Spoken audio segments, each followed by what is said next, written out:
Indonesia saat ini kena yang dinamakan middle income trap country, yaitu istilah di mana kelas menengah tidak bisa naik ke kelas atas. Jadi negara Indonesia yang berada di kelas menengah ini tidak bisa naik. Sekali lagi harus digarisbawahi, tidak bisa naik di kelas atas atau tidak boleh. Negara yang terjebak di dalam middle income trap adalah negara yang GDP per kapitanya adalah antara $3.500 sampai $5.000 per kapitanya seperti Indonesia. Banyak negara yang terjebak di kelas menengah itu selama puluhan tahun. Misalnya Brazil itu lebih dari 30 tahun baru keluar dari istilah negara dengan middle class income-nya. Argentina juga sama, puluhan tahun juga baru bisa keluar. Ini yang terkadang membuat kita berpikir, seandainya saja ya kita ini adalah kepala negara Amerika atau kepala negara Cina, di mana keduanya saat ini memainkan perdagangan internasional lebih dari 30%, maaf, lebih dari 70%. Maka negara pasar harus dibuat GDP-nya tidak di bawah dan tidak di atas, di trap. Mengapa? Karena kalau negara-negara pasar tadi income-nya naik, maka negara tersebut harus menjadi negara produsen. Dan ini malah menjadi kompetitor negara besar.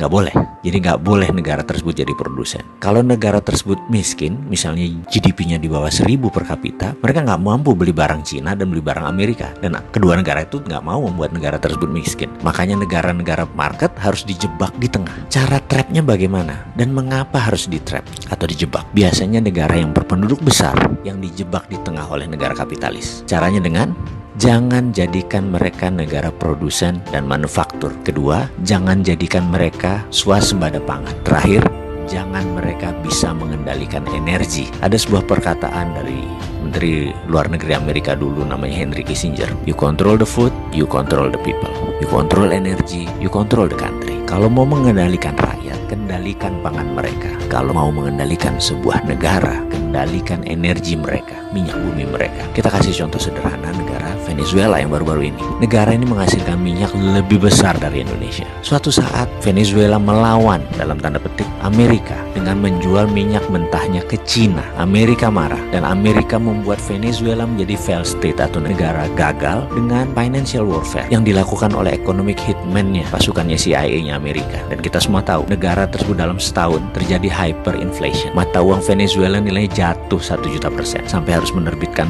cryptocurrency sebagai ganti mata uang negara mereka. Sebagai catatan, Amerika sangat memperhatikan homeland security-nya. Jadi mulai dari ujung benua Amerika Utara sampai ujung selatan Chile, Argentina harus di bawah kendali Amerika. Jadi ya, hal-hal negara seperti Venezuela ini disikat pasti. Oke, kita kembali ke topik. Bagaimana supaya kita keluar dari jebakan middle income country tadi? Kalau saya boleh memberikan saran, bagaimana kalau kita pakai apa yang Taiwan pakai, apa yang Cina pakai, apa yang Singapura pakai, apa yang Jepang pakai waktu di trap dulu, yaitu dengan TINA. Pasti paham kan, wahai pengelola negara, paham TINA.